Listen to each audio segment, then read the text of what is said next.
नमस्कार विद्यार्थी मित्रांनो, आज आपण सार्वजनिक कर्जाची आवश्यकता किंवा सार्वजनिक कर्जाची कारणे नेमकी काय आहेत या संदर्भातील जी चर्चा आहे ही चर्चा या ठिकाणी करणार आहोत। त्याचबरोबर सार्वजनिक कर्जाचे होणारे जे परिणाम आहेत हे परिणाम नेमके काय होतात या संदर्भामध्ये जी माहिती आहे ही माहिती या ठिकाणी आपण घेणार आहोत।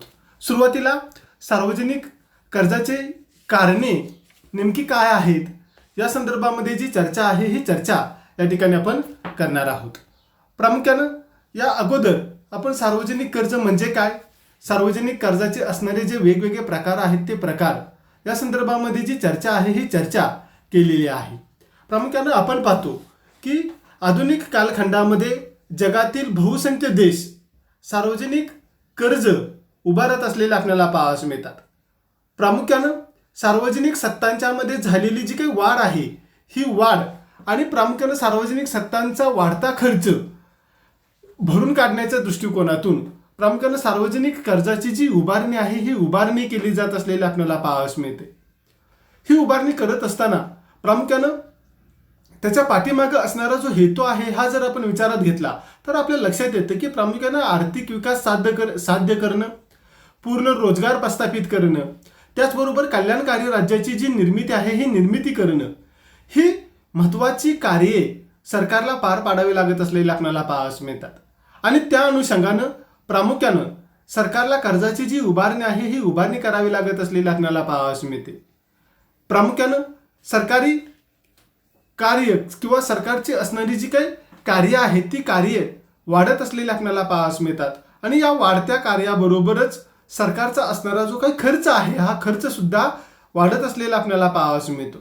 त्या अनुषंगाने प्रामुख्याने सार्वजनिक कर्जाची जी काही कारणं आहेत ती काय आहेत या संदर्भामध्ये चर्चा करत असताना पहिलं कारण आपल्याला स्पष्ट करता येतं की आर्थिक विकास। आपण पाहतो की प्रगत आणि अप्रगत किंवा जे विकसनशील देश आहेत या सर्वच देशांना आर्थिक विकास साध्य करावयाचा असलेला आपल्याला पाहावयास मिळतो। आणि प्रामुख्याने जे अप्रगत किंवा विकसनशील देश आहेत त्या देशांच्या मध्ये नैसर्गिक साधन संपत्ती आणि श्रमशक्ती मुबलक प्रमाणामध्ये उपलब्ध असलेली आपल्याला पाहावयास मिळते। मात्र अशा देशांच्या मध्ये भांडवलाची जी काही कमतरता आहे ही कमतरता मोठ्या प्रमाणामध्ये आपल्याला दिसून येते आणि या भांडवलाच्या कमतरतेमुळे त्या देशामध्ये असणाऱ्या नैसर्गिक साधन सामग्रीचा पुरेपूर वापर करता येत नाही। अशा वेळेला देशामध्ये किंवा विदेशामध्ये कर्जाची उभारणी करून आर्थिक विकासाला चालना देण्याच्या दृष्टिकोनातून प्रयत्न करत असलेला आपल्याला पाहावयास मिळतो। म्हणजेच की प्रामुख्याने सार्वजनिक कर्जाच्या मदतीनं देशाचा आर्थिक विकास साध्य करण्याचा प्रयत्न प्रगत, अप्रगत, विकसनशील देश किंवा सर्वच देश करत असलेले आपल्याला पाहावयास मिळतात आणि त्या दृष्टिकोनातून सार्वजनिक कर्जाची गरज किंवा आवश्यकता आपल्याला स्पष्ट करता येते। दुसरं कारण आपल्याला सांगता येतं चालू खर्च भागवणे। प्रामुख्याने आपण पाहतो की आधुनिक कालखंडामध्ये सरकारचा असणारा जो काही प्रशासकीय खर्च आहे हा मोठ्या प्रमाणात वाढत असलेला आपल्याला पाहावयास मिळतो। प्रामुख्याने संरक्षणावरील खर्चाचा अतिरिक्त भार सरकारवरती पडत असलेला आपल्याला पाहावयास मिळतो। अशा वेळेला देशातील उत्पन्नाची जी साधनं आहेत ती साधनं अपुरी पडत असलेली आपल्याला पाहावयास मिळतात आणि बऱ्याच वेळेला प्रत्येक देशातील अंदाजपत्रकामध्ये तूट दिसून येत असलेली आपल्याला पाहावयास मिळते। अशा परिस्थितीमध्ये प्रामुख्याने चालू खर्च भागवण्याच्या दृष्टिकोनातून किंवा चालू खर्चाशी तोंड मिळवणी करण्याच्या दृष्टिकोनातून सरकारला कर्ज काढावं लागत असलेलं आपल्याला पाहावयास मिळतं आणि हे एक कारण आपल्याला स्पष्ट करता येतं। त्यानंतरचं तिसरं कारण आपल्याला सांगता येतं ज्या देशामध्ये निर्माण होणाऱ्या ज्या काही नैसर्गिक आपत्ती किंवा वेगवेगळ्या आपत्ती आहेत त्या आपत्तींना तोंड देणं। आपण पाहतो की देशामध्ये बऱ्याच वेळेला युद्ध असेल, दुष्काळ असेल, भूकंप असेल, महापूर असेल, तुस्मानी असेल किंवा चक्रीवादळ यासारख्या अचानकपणे निर्माण होणाऱ्या ज्या काही आपत्ती आहेत त्या आपत्तींना तोंड देता यावं म्हणून सरकारला मोठ्या प्रमाणात पैसा खर्च करावा लागत असलेला आपल्याला पाहावयास मिळतो। अशा परिस्थितीमध्ये प्रामुख्याने कराद्वारे मिळणाऱ्या उत्पन्नाचे मार्ग बंद होत असलेले आपल्याला पाहावयास मिळतात। प्रामुख्याने अशा संकटांना किंवा आपत्तींना तोंड देण्याच्या दृष्टिकोनातून सरकारचं उत्पन्न अपुरं ठरतं। अशा परिस्थितीमध्ये प्रामुख्याने सरकार सार्वजनिक कर्जाची जी उभारणी आहे ही उभारणी करत असलेले आपल्याला पाहावयास मिळते आणि हे एक कारण या ठिकाणी आपल्याला स्पष्ट करता येतं। चौथं कारण आपल्याला सांगता येतं व्यापार चक्राचे नियंत्रण। आपण बऱ्याच वेळेला पाहिलेलं आहे की देशाचा जो काही देशामध्ये असणारं जे काही आर्थिक स्थैर्य आहे, हे आर्थिक स्थैर्य निर्माण करण्याच्या दृष्टिकोनातून या सार्वजनिक कर्जाचा जो वापर आहे, हा वापर केला जात असलेला आपल्याला पाहावयास मिळतो. अर्थव्यवस्थेमध्ये निर्माण होणारी तेजी आणि मंदीची जी काही चक्र आहेत, ही चक्र रोखण्याच्या दृष्टिकोनातून सरकार वेगवेगळ्या उपाययोजना करत असते आणि त्यासाठी मोठ्या प्रमाणामध्ये सरकारला खर्च करावा लागत असलेला आपल्याला पाहावयास मिळतो. या खर्चाची असणारी जी काही उभारणी आहे, ही उभारणी प्रामुख्याने सार्वजनिक कर्जाच्या माध्यमातून केली जात असलेली आपल्याला पाहावयास मिळते. म्हणजेच की प्रामुख्यानं तेजीमध्ये निर्माण होणारी भाववाढ आणि मंदीमध्ये निर्माण होणाऱ्या वस्तूच्या किमतीतील घट, या दोन्हींवरती उपाय सरकार योजत असलेले आपल्याला पाहावयास मिळतं आणि त्यासाठी मोठ्या प्रमाणामध्ये सार्वजनिक कर्जाची जी उभारणी आहे, ही उभारणी केली जात असलेली आपल्याला पाहावयास मिळते. हे कारण या ठिकाणी आपल्याला स्पष्ट करता येतं. पुढचं कारण आपल्याला सांगता येतं सामाजिक सोयीसाठी. प्रामुख्यानं आपण पाहतो की अलीकडील काही वर्षांच्या मध्ये कल्याणकारी राज्याची जी संकल्पना आहे, ही संकल्पना सर्वच देशांनी स्वीकारलेली आपल्याला पाहावयास मिळते. अधिकाधिक लोकांचं कल्याण करण्याच्या दृष्टिकोनातून सरकारला मोठ्या प्रमाणावरती खर्च करावा लागत असलेला आपल्याला पाहावयास मिळतो. प्रामुख्यानं त्या अनुषंगानं हा खर्च करत असताना देशामध्ये असणाऱ्या शिक्षणाच्या सोयीमध्ये वाढ घडवून आणणं, आरोग्याच्या सोयी सुविधांचा विस्तार करणं, गोरगरिबांना मोफत औषध उपलब्ध करून देणं, साथीचे रोग आणि इतर जे काही रोग आहेत यांच्यावरती लसीकरण किंवा त्याच्यावरती औषध उपचाराचा खर्च करणं, सार्वजनिक उद्याने असतील, ग्रंथालय असतील, यासारख्या सामाजिक सेवांची जी उभारणी आहे, ही उभारणी करणं यासाठी सरकारला मोठ्या प्रमाणावरती जो काही खर्च आहे, हा खर्च करावा लागतो आणि त्यासाठी सरकार सार्वजनिक कर्जाची जी उभारणी आहे, ही उभारणी करत असलेलं आपल्याला पाहावयास मिळतं. या कारणांसाठी सुद्धा प्रामुख्यानं सार्वजनिक खर्चामध्ये जी वाढ आहे किंवा सार्वजनिक कर्जाचा जो विस्तार आहे, हा विस्तार होत असलेला आपल्याला पाहावयास मिळतो आणि त्या अनुषंगानं प्रामुख्यानं हे कारण आपल्याला स्पष्ट करता येतं. पुढचं कारण आपल्याला सांगता येतं युद्धोत्तर पुनर्रचना. प्रामुख्यानं आपण पाहतो की बऱ्याच वेळेला देशाची अर्थव्यवस्था युद्धामुळे काय होते, विस्कळीत झालेली आपल्याला पाहावयास मिळते.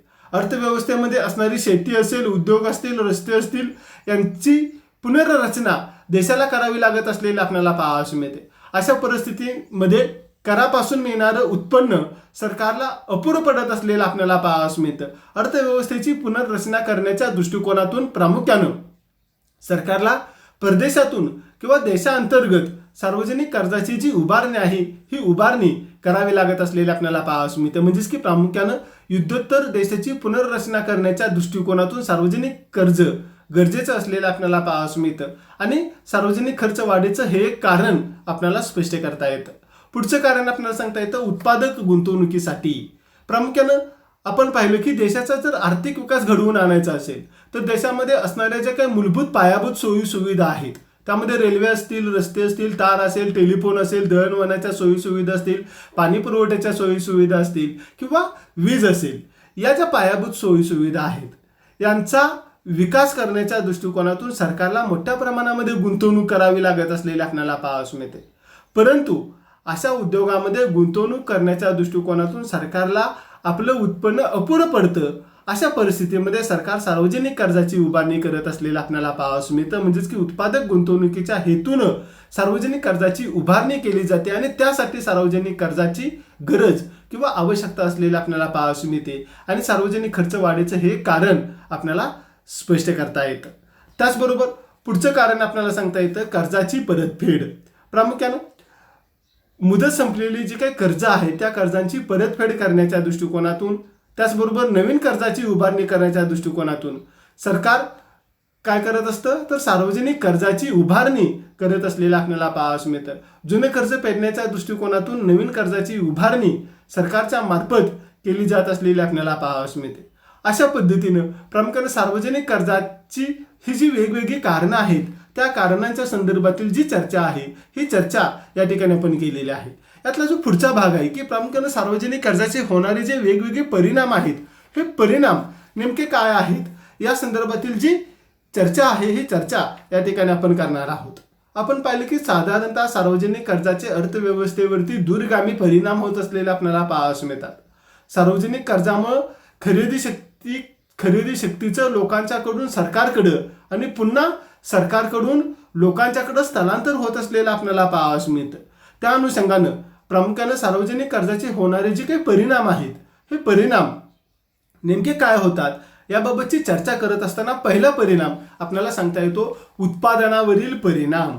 प्रामुख्यानं सार्वजनिक कर्जाची रक्कम उत्पादक कार्यावरती जर खर्च झालेली असेल तर उत्पादनामध्ये वाढ घडून येत असलेली आपल्याला पाहावयास मिळते. त्याचबरोबर उत्पादन क्षमता आणि एकूण उत्पादनावरती सुद्धा त्याचा परिणाम होत असलेला आपल्याला पाहावयास मिळतो. सार्वजनिक कर्जाचे उत्पादनावरती प्रत्यक्ष आणि अप्रत्यक्षरित्या परिणाम होत असलेले आपल्याला दिसून येतात. सार्वजनिक कर्जाचे उत्पादनावरती जे काही होणारे परिणाम आहेत ते परिणाम अभ्यासत असताना त्यातला पहिला उपघटक आपल्याला सांगता येतो की काम आणि बचत करण्याच्या क्षमतेवरती नेमका काय परिणाम होतो याचा विचार होणं अपेक्षित असलेला आपल्याला पाहावयास मिळतं. प्रामुख्याने काम आणि बचत करण्याच्या क्षमतेवरती सार्वजनिक कर्जाचा परिणाम होत असलेला आपल्याला पाहावयास मिळतो. प्रामुख्याने सरकारनं सार्वजनिक कर्जाचा वापर जर उत्पादक कार्यासाठी जर केला असेल तर काम आणि बचत करण्याची जी काही क्षमता आहे ही क्षमता वाढत असलेली आपल्याला पाहावयास मिळते आणि त्यामुळे उत्पादनामध्ये जी वाढ आहे ही वाढ घडून येत असलेली आपल्याला पाहावयास मिळते. प्रामुख्याने उत्पादनावरील परिणामांचा विचार करत असताना त्यातील दुसरा उपघटक आपल्याला सांगता येतो काम आणि बचत करण्याची जी इच्छा आहे या इच्छेवरती काय परिणाम होतो. प्रामुख्यानं सार्वजनिक कर्ज हे गुंतवणुकीचं सगळ्यात महत्त्वाचं आणि सुरक्षित साधन समजलं जात असलेलं आपल्याला पाहावयास मिळतं आणि याचा परिणाम म्हणून काम करण्याच्या आणि बचत करण्याच्या इच्छेवरती त्याचा अनुकूल परिणाम होत असलेला आपल्याला पाहावयास मिळतो. उत्पादनामध्ये वाढ होत असलेली आपल्याला पाहावयास मिळते. सरकारच्या सार्वजनिक कर्जाच्या परतफेडीसाठी कर आकारणी केली जाते तेव्हा त्याचा प्रतिकूल परिणाम काम करण्याच्या आणि बचत करण्याच्या इच्छेवरती होत असलेला आपल्याला पाहावयास मिळतो आणि त्यामुळे उत्पादन कमी होत असलेलं आपल्याला पाहावयास मिळतं. उत्पादनावरील परिणामाचा विचार करत असताना प्रामुख्याने उत्पादक साधनांचं स्थलांतर मोठ्या प्रमाणामध्ये होत असलेलं आपल्याला पाहावयास मिळतं. सार्वजनिक कर्जाचं देशातील उत्पादक साधनांच्या स्थलांतरावरती सुद्धा परिणाम होत असलेला आपल्याला पाहावयास मिळतो. प्रामुख्यानं सरकार सार्वजनिक कर्जाचा उपयोग उत्पादक स्वरूपाच्या कार्यावरती ज्या वेळेला करतं तेव्हा व्यक्तीच्या उत्पादन शक्तीमध्ये वाढ घडून येत असलेली आपल्याला पाहावयास मिळते आणि यामुळं उत्पादन साधनांचं स्थलांतर होत असलेलं आपल्याला पाहावयास मिळतं. उत्पादनामध्ये जी वाढ आहे ही वाढ घडून येत असलेली आपल्याला पाहावयास मिळते. मात्र सार्वजनिक कर्जाचा वापर जर अनुत्पादक कार्यासाठी जर केलेला असेल तर त्यामुळे उत्पादन साधनांचं स्थलांतर होतं. त्यामुळे उत्पादनावरती त्याचा जो प्रतिकूल परिणाम आहे हा प्रतिकूल परिणाम होत असलेला आपल्याला पाहावयास मिळतो. सार्वजनिक कर्जाचे परिणाम विचारात घेत असताना यातील दुसरा परिणाम आपल्याला सांगता येतो उपभोगावर होणारा परिणाम. प्रामुख्यानं सरकारला कर्ज देण्याच्या दृष्टिकोनातून देशातील नागरिकांनी पूर्वीच्या उत्पन्नातून कर्ज विकत घेतलेले असतील तर नागरिकांच्या उपभोगामध्ये कपात करावी लागत नाही. मात्र देशातील नागरिकांनी जर चालू उत्पन्नातून बचत करून रोखे विकत घेतलेले असतील तर मात्र त्यांचा उपभोग खर्च घटत असलेला आपल्याला पाहावयास मिळतो. म्हणजेच की उपभोगावरती परिणाम याचा विचार करत असताना लोकांनी सरकारचे कर्ज रोखे नेमक्या कुठल्या पैशातून किंवा बचतीतून विकत घेतलेले आहेत हे महत्त्वाचं असलेलं आपल्याला पाहावयास मिळतं. पूर्वीच्या बचतीतून पैसे विकत घेतलेले पूर्वीच्या बचतीमधून जर रोखे विकत घेतलेले असतील तर त्याचा प्रामुख्यानं उपभोगावरती काहीही परिणाम होत नाही. मात्र चालू उत्पन्नातून बचत करून जर रोखे विकत घेतलेले असतील तर मात्र देशातील लोकांचा उपभोग घटत असलेला आपल्याला पाहावयास मिळतो. हा दुसरा परिणाम या ठिकाणी आपल्याला स्पष्ट करता येतो. तिसरा परिणाम आपल्याला सांगता येतो की विभाजनावरती होणारा परिणाम. प्रामुख्यानं आपण पाहिलेलं आहे की सार्वजनिक कर्जामुळं खरेदी शक्तीचं जे हस्तांतरण आहे हे हस्तांतरण मोठ्या प्रमाणामध्ये होत असलेलं आपल्याला पाहावयास मिळतं. म्हणजेच या हस्तांतरांमध्ये श्रीमंतांच्याकडून गरिबांच्याकडे जर त्याचं हस्तांतर झालं तर विभाजन योग्य पद्धतीने होतं आणि आर्थिक विषमता कमी होण्याच्या दृष्टिकोनातून मदत होते. म्हणजेच की प्रामुख्यानं विभाजनावरील परिणाम याचा जर आपण विचार केला तर खरेदी शक्तीचं हस्तांतरण श्रीमंतांच्याकडून गरिबाकडे झालं तर विभाजन योग्य पद्धतीनं होतं आणि आर्थिक विषमता कमी होण्यास मदत होते. श्रीमंतांना सरकारकडून कर्जाची रक्कम ज्या वेळेला व्याजासह परत मिळते तेव्हा आर्थिक विषमता प्रचंड प्रमाणावरती वाढत असलेली आपल्याला पाहावयास मिळते. मात्र कर्जाचा वापर जर गरिबांच्या कल्याणासाठी जर केलेला असेल तर मात्र त्यांच्यामध्ये सुधारणा घडून येत असलेली आपल्याला पाहावयास मिळते. प्रामुख्यानं विभाजनावरील परिणामाचा विचार करत असताना आर्थिक विषमता कमी करण्याच्या दृष्टिकोनातून सार्वजनिक कर्जाचा वापर होणं हे आवश्यक असलेलं आपल्याला पाहावयास मिळतं. त्यानंतरचा चौथा परिणाम आपल्याला सांगता येतो गुंतवणुकीवरील परिणाम. प्रामुख्याने सार्वजनिक कर्जाचा गुंतवणुकीवरती होणारा जो काही परिणाम आहे याचा ज्यावेळेला आपण विचार करतो त्यावेळेला आपल्या लक्षात येतं की सार्वजनिक कर्जाची रक्कम भांडवली खर्चासाठी वापरली तर राष्ट्रीय संपत्तीमध्ये वाढ घडून येत असलेली आपल्याला पाहावयास मिळते.